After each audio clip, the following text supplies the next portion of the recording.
Case 68, Judge.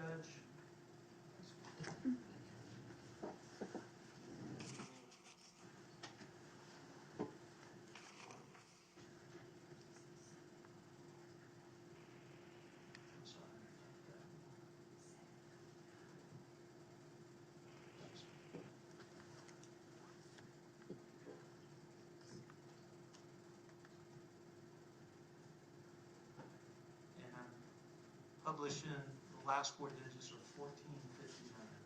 Thank you, Mr. I'm going to pause it at 7:34. Detective, did you have opportunity to review various angles on from the Texaco gas station? Yes, sir, I did. And were you able to, there's a gentleman on the right-hand side. Is that consistent with other angles that you've seen in the code of mass purchase that's previously been introduced? Yes, sir. Okay, thank you.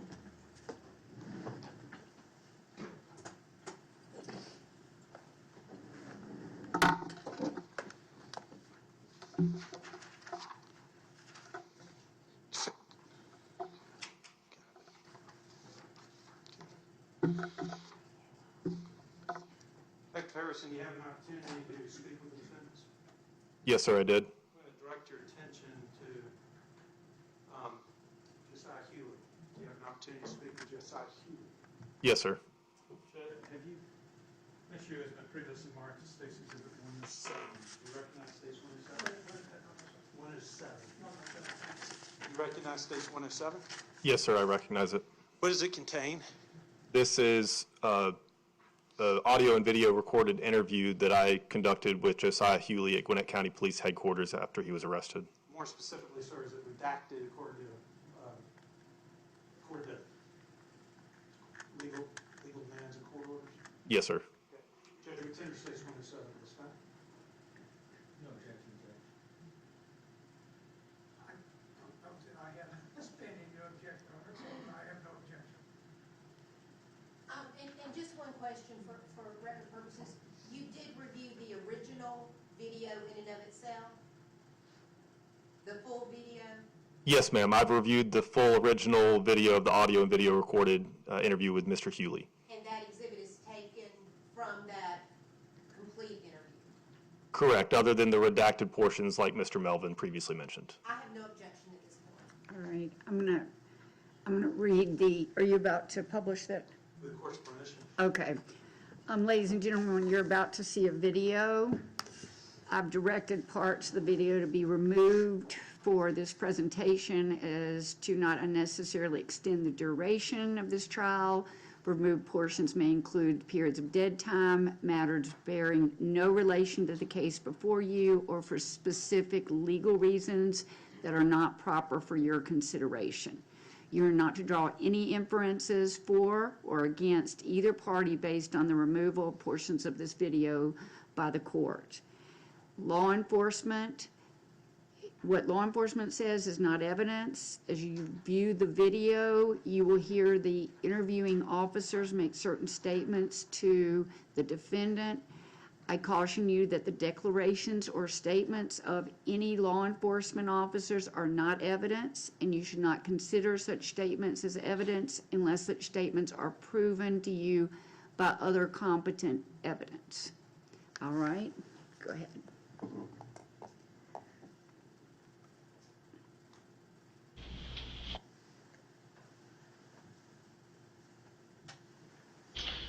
All right, just like I said earlier, I'm Detective Harrison, this is Detective Dorstad. How's it going?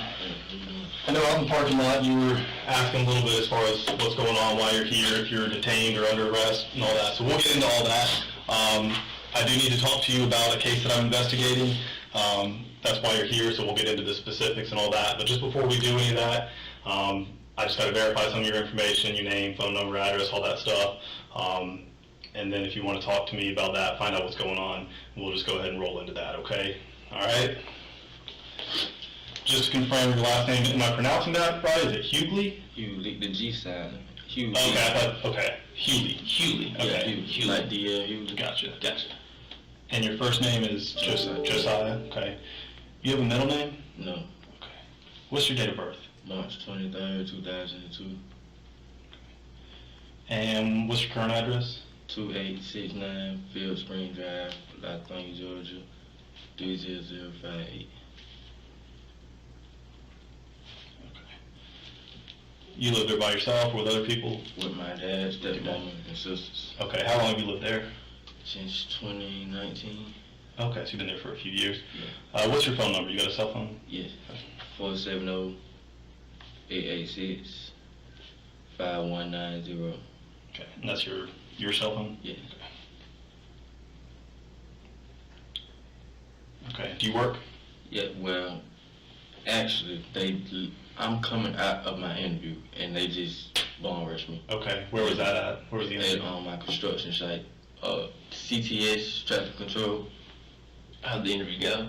I got the job. Did you? Nice, good for you. Yeah.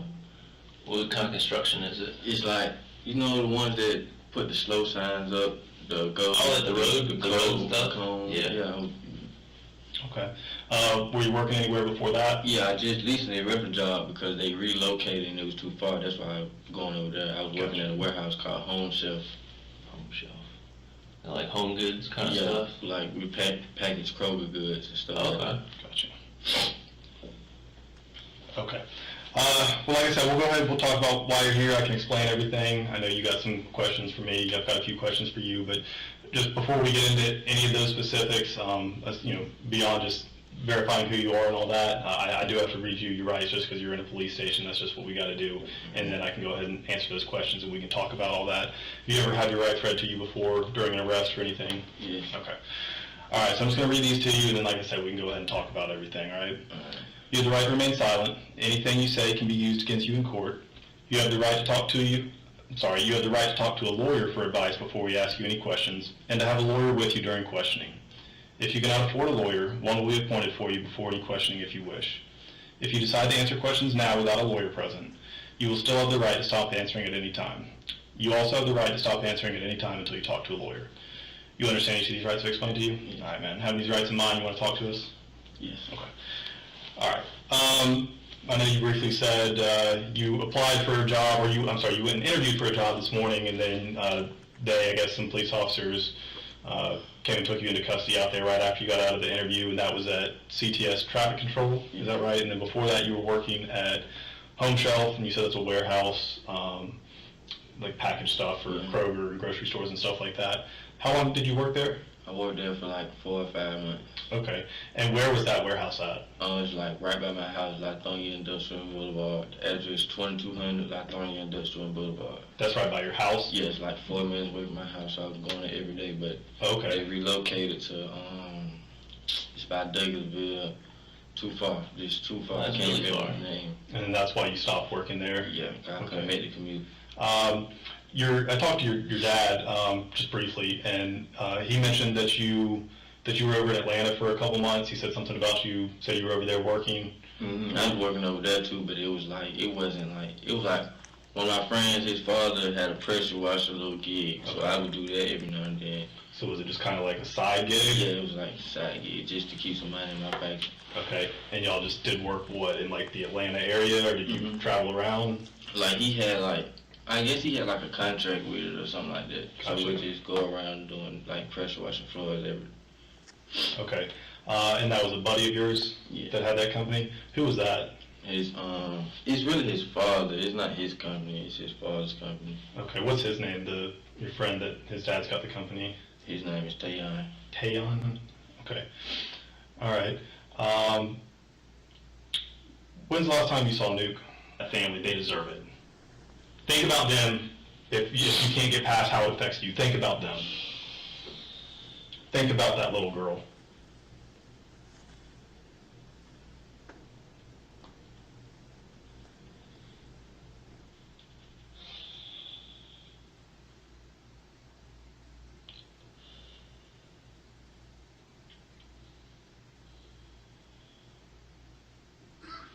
Alright, so.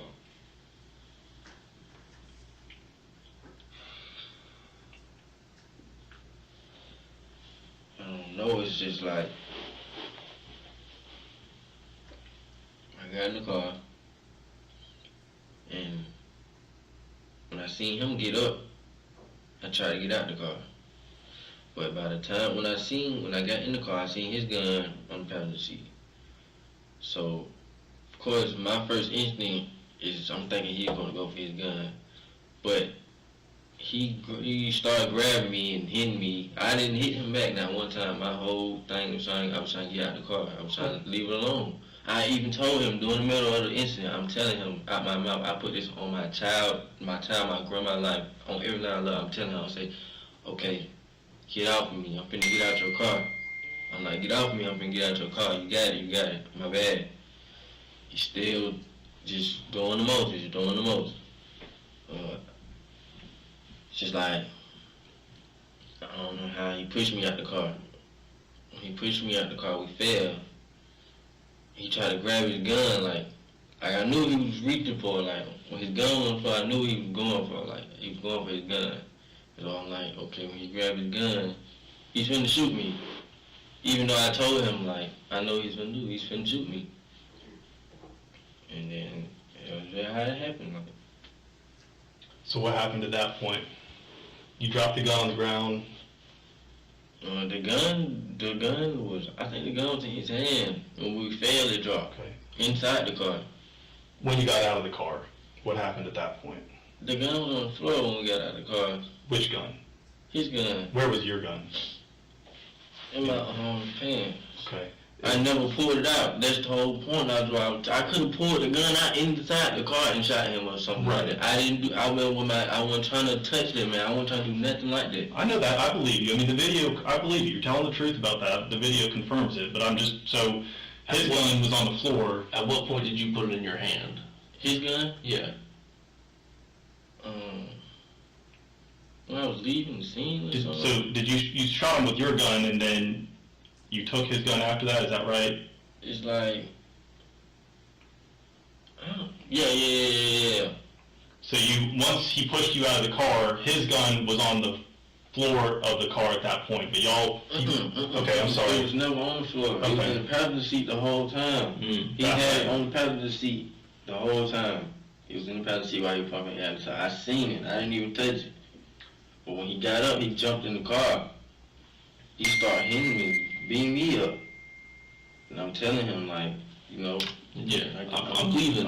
You got it, bro. I'm not wrong. I was trying to do the right thing at the time. Like, I was trying to leave it alone. If I was really just cold-blooded, or I would have, as soon as he put his hands on me, I would have pulled my gun out, shot him, or do anything. That wasn't how it was supposed to go. The only reason the stuff happened how it happened, because I was in fear. Okay. I was in fear because I know he got a gun.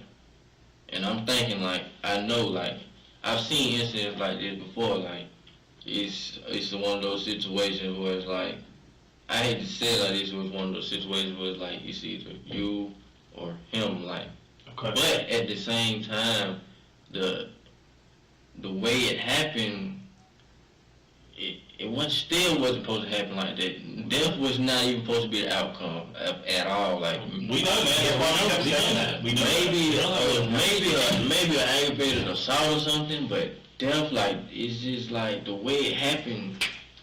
It was The fast. movements, The blink of an eye. the movements, it just happened so fast. Like, So what happened? So he pushed you out of the car, and then walk me through what happened. we at that both point. fell on the floor. Both of us fell on the floor.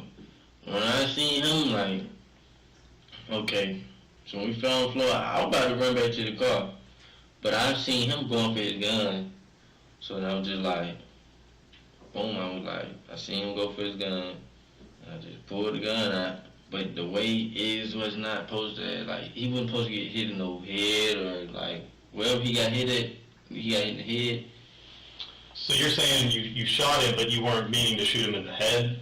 Is that what you're saying? Yes. Okay. Like, he was moving towards his gun, like, Where was the gun at that point? on the floor. It was still on the floor. In the car? No, on the On the floor. ground. In front of us. Okay. Me and you right there. You I reaching thought you were for saying the floor of the car. I got you. That's why I was confused. Okay. you reaching for your gun, like you were moving, but it's just like I didn't aim at his head. I ain't even do nothing like that. I ain't want to kill that man. If anything, I would not want to kill him. Like, it don't take to kill somebody to get away from something like that. Like, I know that it's everything just fell out of place.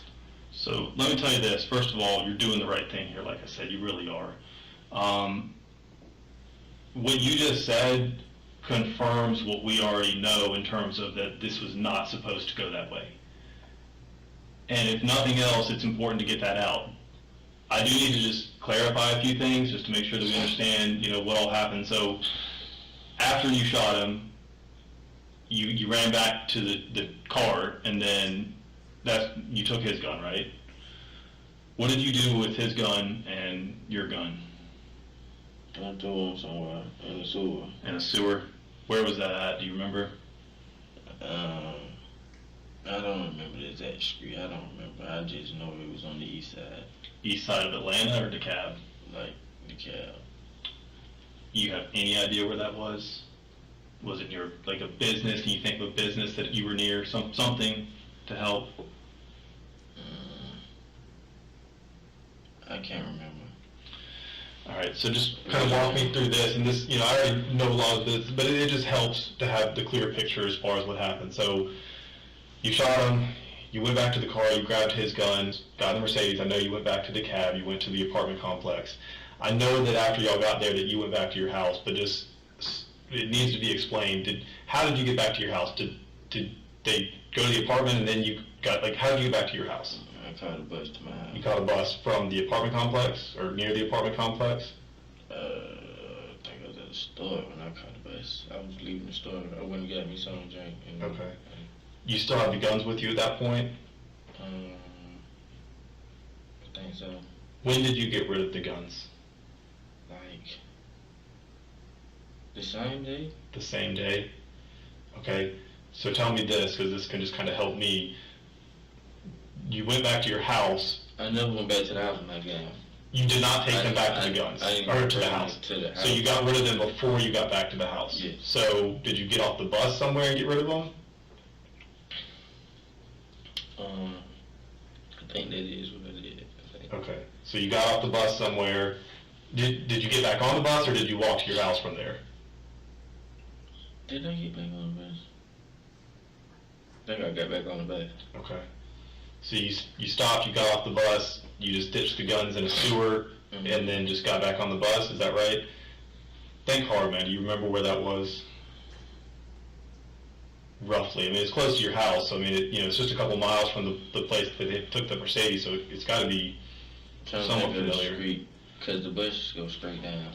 What business is near there? I mean, gas station? I can't. Okay. I can't really say. I guess, I'm curious, what was the conversation like in the car when y'all left QuikTrip? It was quiet. I just I didn't mean to do it. I was panicking. I really was panicking because I did not mean for that to happen like that. I didn't know what to think. I was just I didn't mean to do it, bro. I believe you, man. I really do. But, like I said, what's done is done at this point. The most important thing as far as where we're at now is that you did the right thing. Like I said, for nothing else, for that guy's family, for his little girl. You stood up and you were alone today. They're going to get some closure, and they're going to know what happened.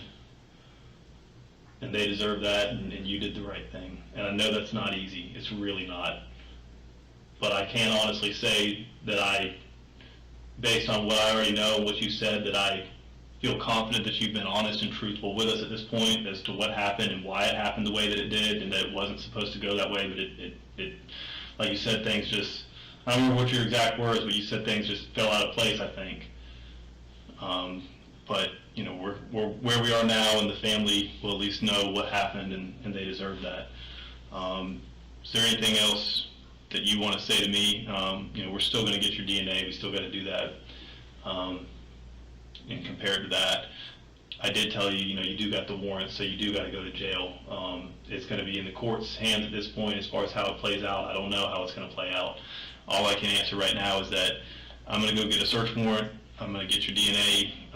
That won't take but a few minutes once I get the warrant, and then we're going to take you over to the jail, and we'll get you booked in, okay? If you need to, you want to call anybody, you've got your phone, you call your dad or anybody? I need to call somebody. You need to call somebody? Okay, that's no problem.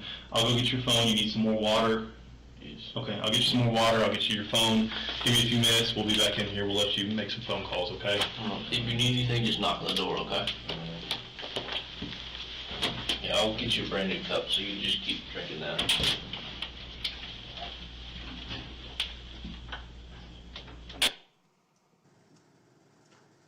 Thank you, Your Honor. Detective, did you have an opportunity to speak to Miles Collins? Yes, sir, I did. Have you had a chance to review the entirety of the statement? Yes, sir. When she was previously been marked States 108, have you had an opportunity to review what's on 108? Yes, sir, I have. What's on 108? This is a redacted copy of my interview that I did with Miles Collins at Gwinnett County Police Headquarters. Your Honor, we tender States 108 at this time. No objection, Your Honor. No objection. 108 is admitted without objection. Before we go into 108, I'd like to follow up and ask some questions about your interview with Mr. Hewley.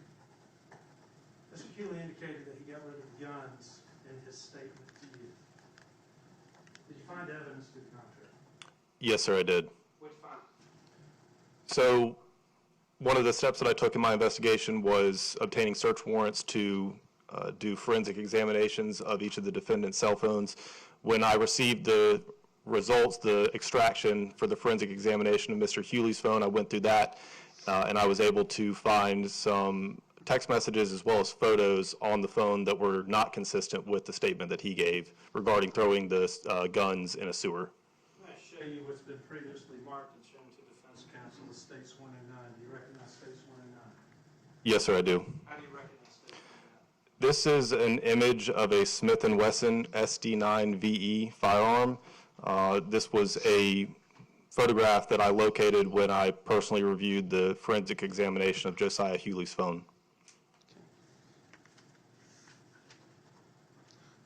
Did you have an opportunity to be provided a photograph from the victim's mom? It's previously been admitted into evidence that is similar to this, was shown in States 109? All Yes, sir, I did. right, Judge, we tender States 109 at this time.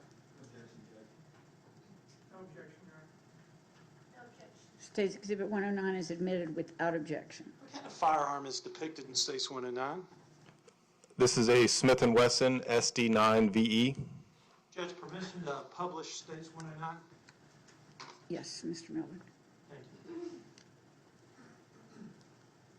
you.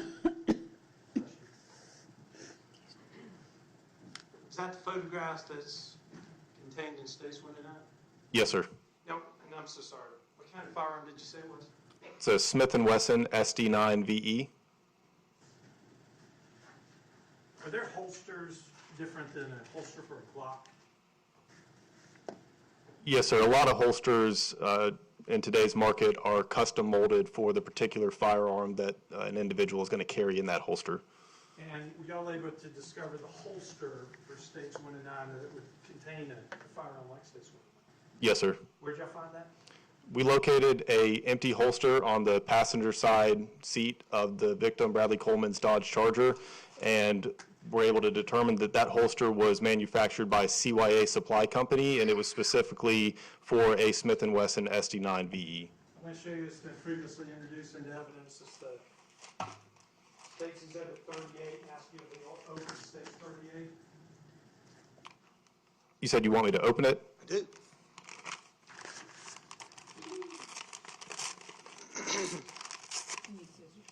No, ma'am, I got it. What's States 38? So this is actually a black amberite holster. This is the one that was recovered next to the victim's body. Now that's next to the victim's body. Correct. And an amberide would hold what kind of firearm? I don't recall being able to determine the specific firearm that this particular holster would hold. In the defendant's statement, he said that the victim had his gun during the tussle, but the holster that would contain that gun is not the holster that was found by the body. Is that right? Can you repeat that question? So in the defendant's statement, he said that they were tussling and the victim was going for his gun, but the holster at the fight scene, or at least a struggle, is not the holster for the victim's firearm. Is that correct? That is correct. The holster that was recovered next to the victim's body is this holster here, which is not for the Smith & Wesson SD9VE. So I'm going to ask you to open States 39. States 39. And just for the record, I'm going to take the state level, Lisa, States 39.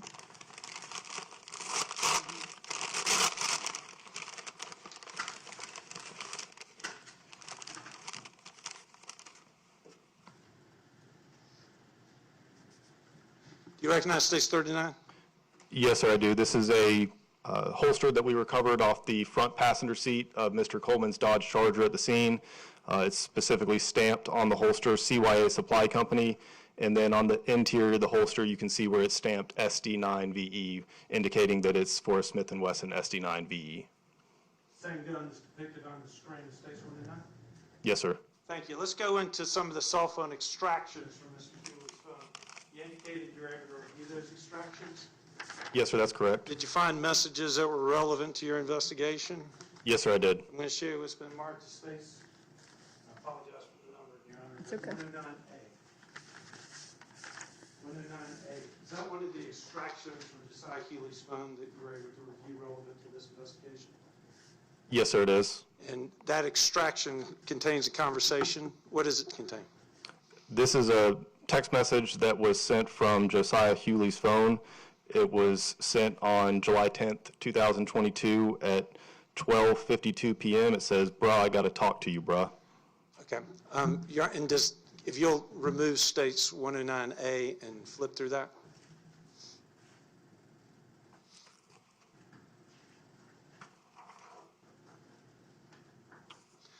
Does States 109 contain the entire conversation minutes after the homicide on July 10th, 2022 from Mr. Healy's phone?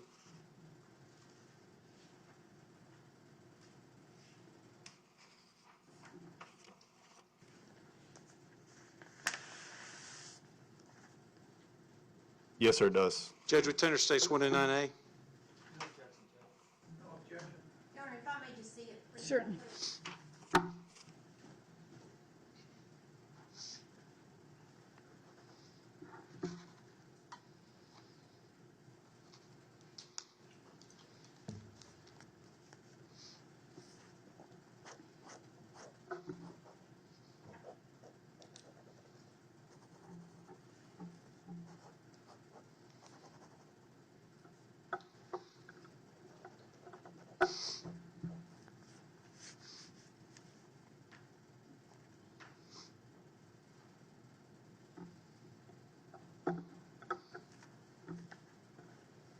Your Honor, the only objection I have would be to texts that are explicitly from some unknown person. I'm going to overrule that objection. I'm going to admit 109A over objection. I'm sorry, you haven't tendered it. I tendered. Oh, you did tender, okay, I'm sorry, okay, I'm going to admit it over Ms. Drake's admission, objection. Minutes after the homicide from Josiah Healy, would you read Mr. Healy's statement? You want me to read each of the statements from Mr. Hewley? Yes. The first one says, "Bruh, I got to talk to you, bruh," followed by, "But I can't say it over the phone, bruh. Some shit just happened, bruh. Bruh, I'm in the car. I'm so blows. Bruh, we got to get out this car, wipe it down. What do you mean? More stuff like what? My bad, I was OTP, but I'm in the car. OTW home. I'm just stay out the way, it too much going on." Thank you. If you'll rebag that for me. In reference to the firearm and the firearm being thrown away, did you see a conversation between Josiah Healy attempting to sell that firearm? Yes, sir, I did. Make sure it's been previously marked as States 110 and ask if you'll look through it. May I see that briefly, please? Certainly. Yes, ma'am.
Ask you to take a moment and familiarize yourself with States 110.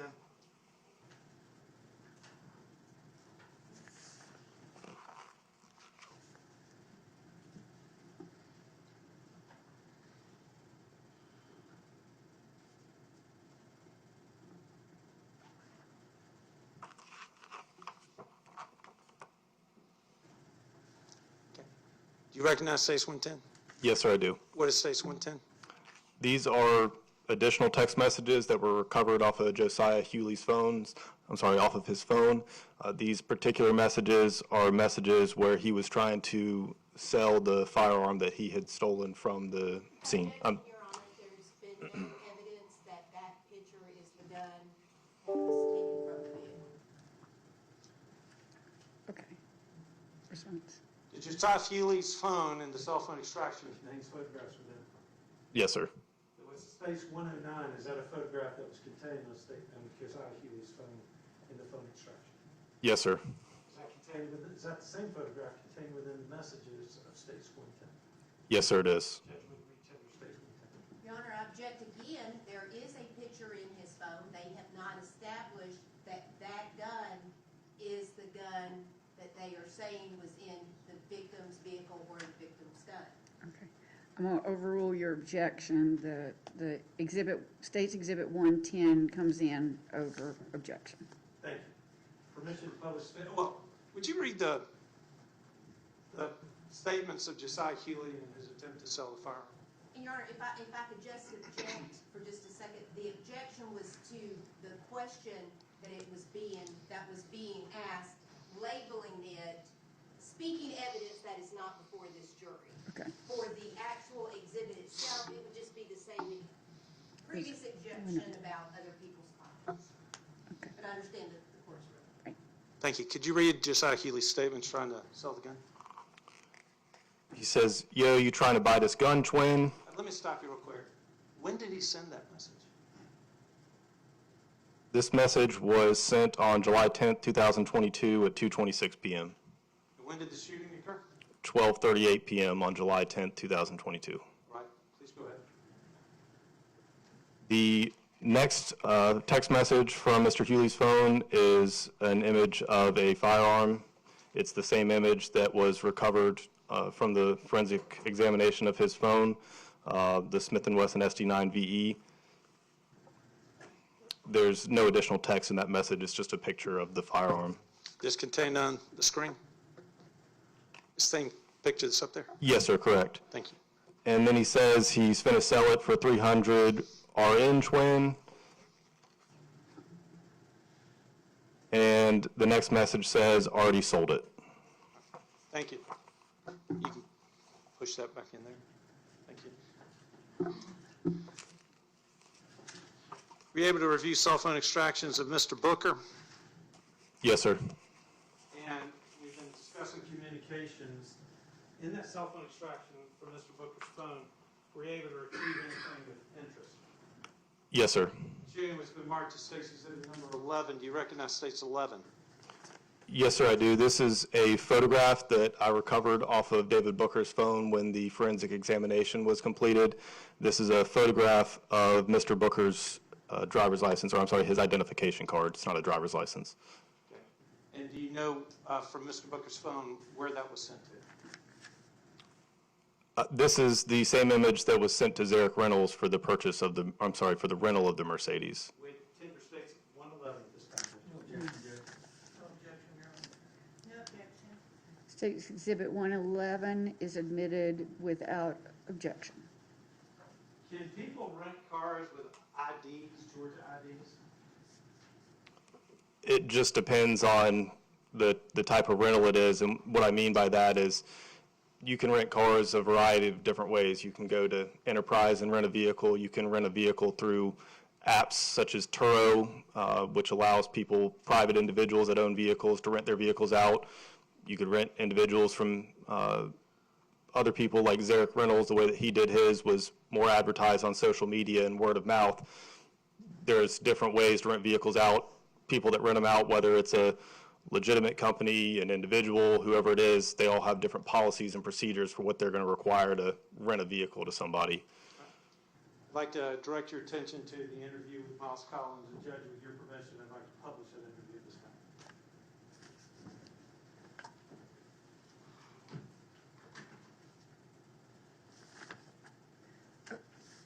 Mr. Melvin Collins? Yes, ma'am, station 108. Okay, I've got 108 Booker interview. Maybe I've got it wrong. Is it Collins? Yes, ma'am, I'm so sorry, Judge. No, that's okay. I may have written it down wrong. So, How long's the video? 7 minutes. all right, so 108 is Collins. Judge, Mr. Lewis brings up a point in this question. Come for a break? Certainly, certainly. Thank you. Let's take a 10-minute morning break. Well,